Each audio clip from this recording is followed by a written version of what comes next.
নমস্কার দর্শক, আমি তরুণ ঘোষ। বাংলাদেশে পরিকল্পিতভাবে হিন্দু হত্যা, গণহত্যার একটা চেষ্টা চলছে। এর সূত্রপাত হয়েছিল কয়েকদিন আগে। ধরুন, আমি তো এদেশে বসে সব খবর পাই না, কিছু কিছু খবর আমার কাছে উড়ে উড়ে আসে ডানা মেলে। তা থেকে আমি যা জানতে পেরেছি, এক মুসলিম ভদ্রলোককে তিনি অভিযোগ করেছেন তাকে অপহরণ করা হয়েছিল। অপহরণ করেছিল বৌদ্ধরা, নিরীহ বৌদ্ধরা তাকে অপহরণ করে কোথাও একটা নিয়ে যায়, সেখানে গিয়ে তাকে আটকে রাখে এবং তাকে ধর্ষণ করে। তারপর তিনি কোনো রকমে পালিয়ে আসেন।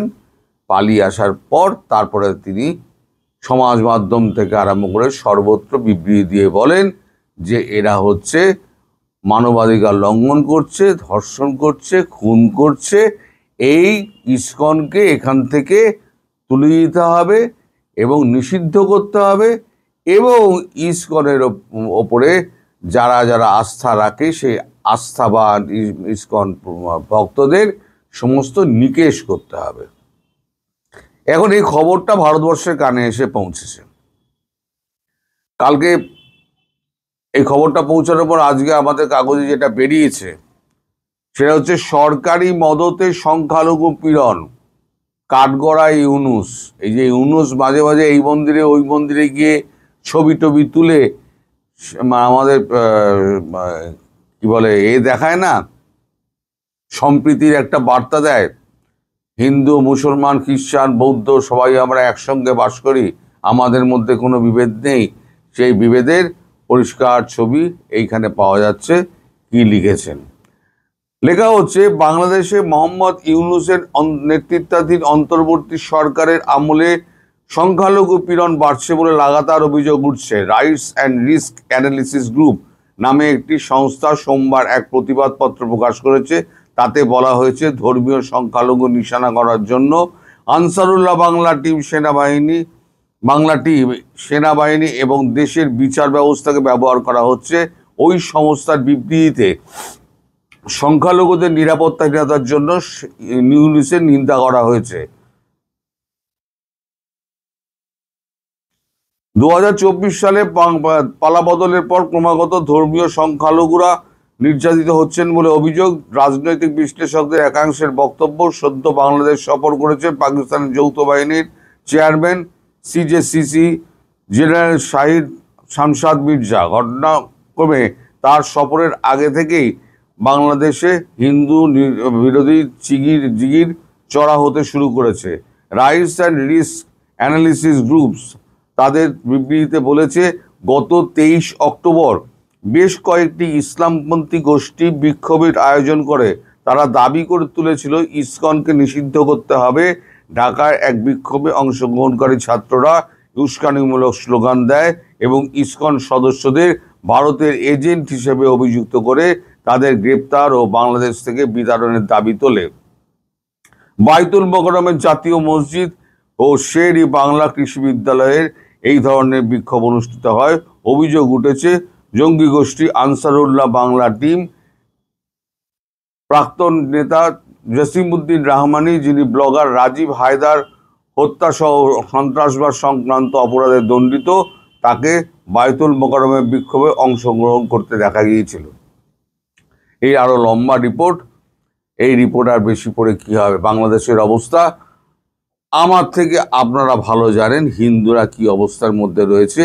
এইবারে একটা চক্রান্ত করা হচ্ছে যে ইসকনের নাম দিয়ে ইসকনের সমর্থক এবং সেই ধর্মে বিশ্বাসী যারা আছে এবং যারা হিন্দু আছে তারা হলো মুসলমানদের শত্রু।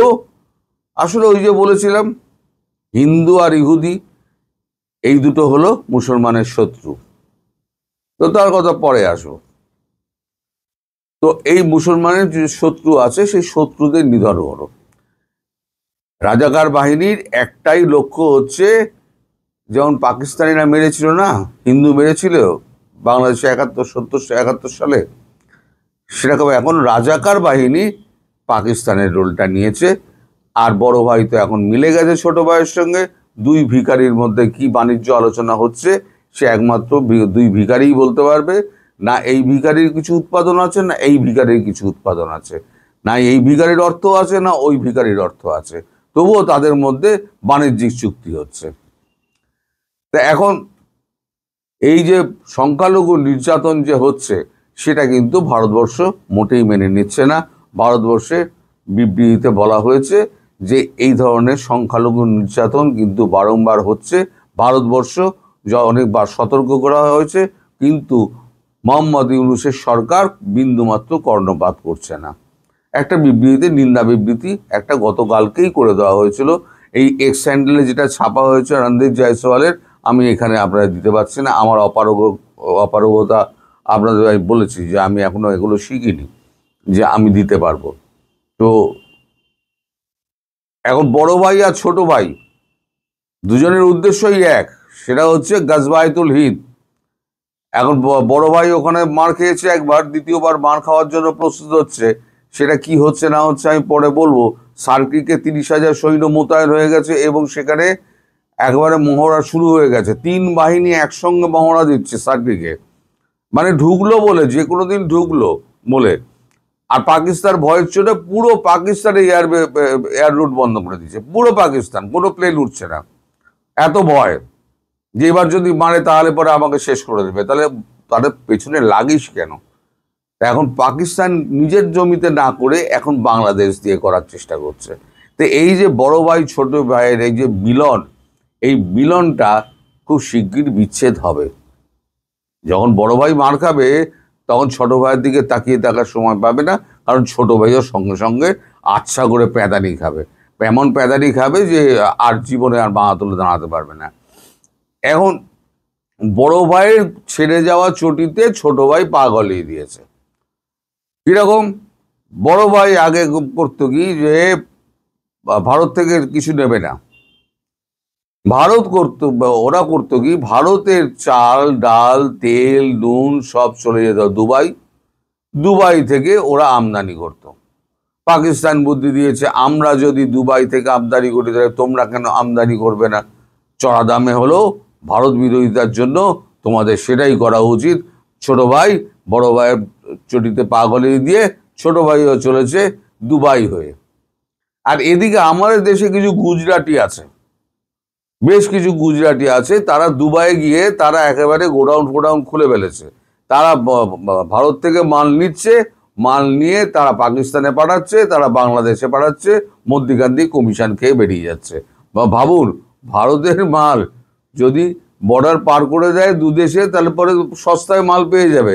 তা না, ওই ঘুরিয়ে গাদা ঘুরিয়ে না জল খায় না, হ্যাঁ, ওই ঘুরিয়ে নাক দেখানোর মতো অবস্থা এদের। তা এরা করবে, এরা কূটনীতি বোঝে, এরা অর্থনীতি বোঝে। এটা কি আপনারা মনে করেন এরা হিন্দু বিরোধিতা করবে, এরা ইহুদি বিরোধিতা করবে?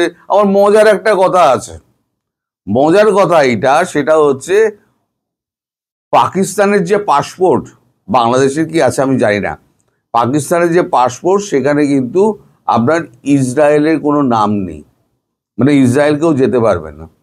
এদিকে মানে ইসরায়েল তো ইহুদি, ইসরায়েলকেও যেতে পারবে না। এদিকে আমেরিকা যেহেতু প্রভু, আমেরিকার নির্দেশে 25,000 সৈন্য ইসরায়েলে পাঠানো হয়েছে, পাকিস্তানি সৈন্য। ভেবে দেখুন,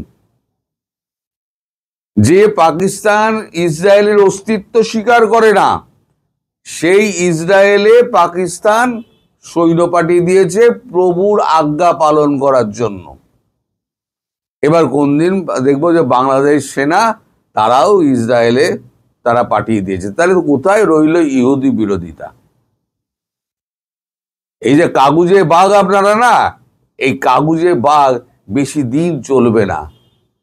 খুব শিগগির আপনাদের সময় হয়ে এসছে, খুব শিগগিরই এই সমস্ত ব্যবস্থা হবে।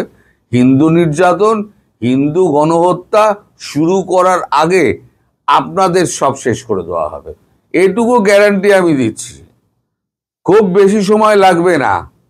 ওই যে বলেছি না কালকে, দপ করে আগুনটা ধূপ করে চলে যাবে, ওই 7 থেকে 21 দিনের মধ্যে যে প্ল্যানটা করা হয়েছে একবার এখানে শুরু হোক, তখন দেখবেন হ্যাপি দিওয়ালি হবে, হ্যাপি দিওয়ালি।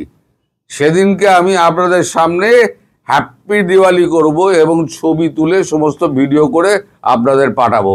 যারা এখন বলে যাচ্ছেন কিছু হবে না কিছু হবে না, ওই হ্যাপি দিওয়ালির জন্য আপনারা অপেক্ষা করুন। সবাই ভালো থাকবেন, সুস্থ থাকবেন, সাবধানে থাকবেন। নমস্কার।